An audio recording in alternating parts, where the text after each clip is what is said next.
What's up, everybody? Happy Friday. Hope all you're having a great day so far today. Getting into this episode of Days of Our Lives. I enjoyed this episode. Listen, I'm gonna say this. Rafe needs to get out this marriage to Nicole. He really does. Because that whole dinner scene that they had at the square was very eye opening. It was very telling. Um, when they started talking about Jada and her, still feeling a certain way about shooting that thug, and he mentioned how he partnered her up with Sean and stuff, and because Sean really likes her and stuff. Nicole made a little offhand comment about how Eric really likes her too. When she said that, I seen the look on Rafe's face when she said that, in the way he raised that eyebrow. Like, he caught on to her bullshit. He could tell. I could see that Rafe can tell she still got feelings there for Eric. Um, and when he kept questioning her about it and stuff like that, she was like, "Oh, I just hope that things don't get awkward between them and stuff like that. Between Jada and Eric, because they live down the hall from each other." And Rafe was talking about how he felt like they'd make a great couple, and the way Nicole just shrugged and stuff like that, it was very telling. And I'm glad Rafe saw that, but I really wish that he would stop hurting himself like this and get a divorce or an annulment or something. Because I feel like the longer Rafe stays in this marriage, the more he's open to hurting himself. Like, not physically hurting himself, but emotionally, getting hurt. It's like, why keep putting yourself through this? Like, you know that this woman is not in love with you. I feel like Nicole's love for him is genuine, but she's not in love. She's nowhere near. She's not in love with him. She does not see Rafe as her soulmate. That's not the love of her life. You know what I mean? So it's not gonna work. And she needs to let this go. Like, Rafe needs to let this marriage go. Nicole need to let it go, and she need to go tell Eric how she feel. Um, when Jada was at the police station, and her and Sean, they were talking about relationships and him and Belle taking things slow, and her failed marriage and stuff like that. She had some pause about dating Eric because she's worried about Nicole. But Sean pretty much was like, "Oh, everybody's moved on, and she's happy with Rafe."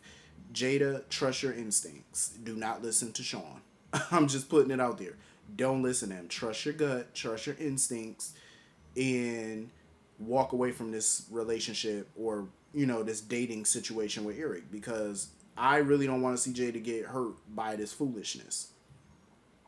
Eric and Nicole need to go sit somewhere, and they need to go let all their feelings out towards each other and see where that go, because they really need to admit some things, because the way that they divorced, it was very unfinished. You know what I'm saying? Like, they left on their marriage just left off on a cliffhanger, basically. So it's still a lot of feelings there, and I feel like people that are getting involved with them romantically are gonna get hurt in the long run, because it's bound to happen. Them getting back together is gonna happen. And you seen the way Nicole looked when she saw them having dinner together at the pub. Like, Nicole is definitely not over that man. Definitely not. So anyway, moving on from that, I love the scenes, the sibling scenes between Eric and Belle. And like I said before, I'm glad that Belle is taking it slow with Sean this time. Like, she's moving back home, but they're not gonna sleep in the same bedroom. She's gonna sleep in Claire's room, but they're just gonna take everything slow, and try to build their marriage back up. I agree with that. I feel like that's a good way to start. You know, is better than acting like everything is all right between them and they go back to being all lovey dovey, because that's not gonna work and that's not gonna be true. They went through a lot, so it's good that they're gonna take things slow. I just wish Eric has to be honest with himself and go to Nicole, and like I said, they sit down and talk shit out. Because Belle was happy that he was moving on and dating and stuff like that. Yeah, but he ain't ready. He telling himself that he ready. He ain't ready. Not at all. So anyway, moving on from that, Sonny needs to stop with his little temper tantrums. Like, he literally acts like a child that stomps his feet when he doesn't get what he wants. Like, he's still pissed off that Victor went behind his back and hired Alex and stuff like that. He's still pissed at Victor about it. But my thing is, instead of throwing a temper tantrum and stomping your feet like a little 4-year-old, why not just change up your business style? Because that's the biggest issue with Sonny. He's not cutthroat. He's not ruthless when it comes to business. That's what you have to be if you want to sit in the big chair. You have to be smart. And I'm not saying he's stupid, But when it comes to big business, you have to show no mercy. Otherwise, them sharks out there, they're gonna eat you alive. You know what I mean? Like there's a lot of experienced business people that he's gonna be dealing with, and they're gonna smell the green on him. You know, he's very green when it comes to big business, and they're gonna sense it. You know, they're like sharks smelling blood. You know what I mean? Like blood in the water. So he needs to toughen up. You know, show Victor that he's capable of running the company. That's the only reason Victor hired Alex, was because Alex made a move that protected Titan. And Victor was impressed because that's what he wants Sonny to do. You know, the move that Alex made, that's what he expects out of Sonny, to make those types of moves. You know, see shit coming before it happens. You know what I mean? Like, know the value of things, know the value of a company that you're going to buy. You know, so that way you know that you're not overbuying something. You know, like he just got to get that good business sense, and that's what Victor wants. And the only way for Sonny to prove it is to start taking initiative, being more business savvy, and showing Victor, I can do this, and you don't have to go behind my back and make business moves on my behalf without talking to me. You know, get Victor to respect his business moves more. You know what I mean? Like, just show him instead of throwing temper tantrums. So I'm glad, you know, him and Alex talked. Don't get me wrong. Like, Alex is definitely somebody to keep your eye on. Like, I wouldn't fully trust Alex if I was Sonny. You know, that's his brother and whatnot. But, you know, Alex definitely has his own agenda. So I would definitely keep some eyes on him. Um, but I'm glad that they're making up and stuff like that, because you could tell that's, you know, Alex really cares about Sonny. He really does. And I believe he genuinely wants to protect him. But like I said, you got to keep your eye on Alex, because that's a smooth, you know, he a slick one. He's definitely slick. And, you know, you don't want to leave nothing to chance with him. I'm just saying. Definitely dope. I like these little suits he be wearing. Like, it's very, you know, it's different. I like it.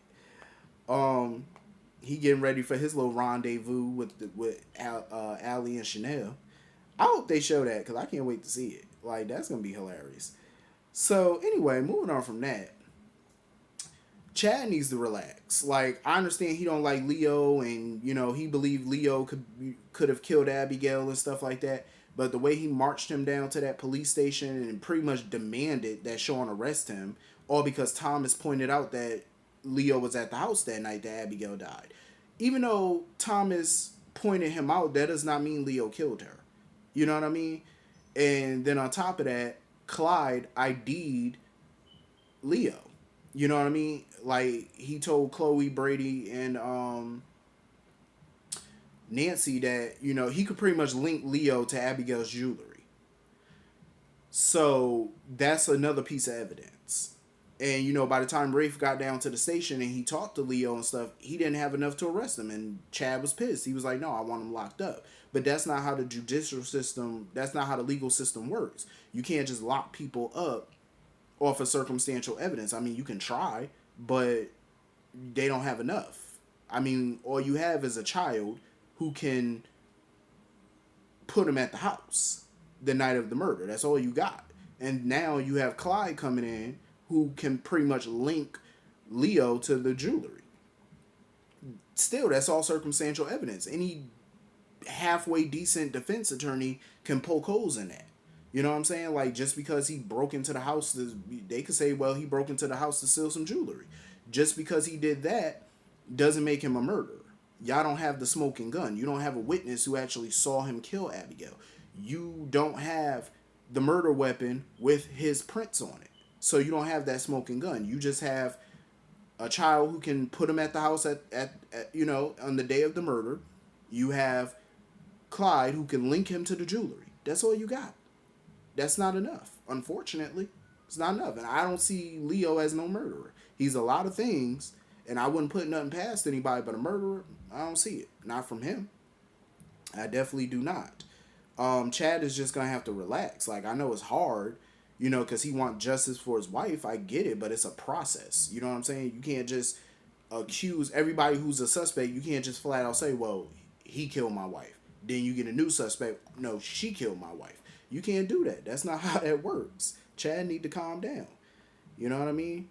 I understand, you know, the investigation is taking longer, a little longer than it should, but that's how murder investigations take. They take some time. And it hasn't even been all that long, you know? But, like, they don't have enough evidence. What are you gonna do? I love that scene though when Thomas was, saying how the Tooth Fairy owe him $50 and stuff like that. That was hilarious. Chad was like, "Yeah, you gonna get it." He said he owe you a whole lot more than that too. Um, but yeah, I don't see Leo as no killer. I just don't. That I don't see. So they're gonna have to find a new suspect. I don't know who did it, but some of the suspects that they currently have right now, it just seems unlikely. It's like it's a red herring.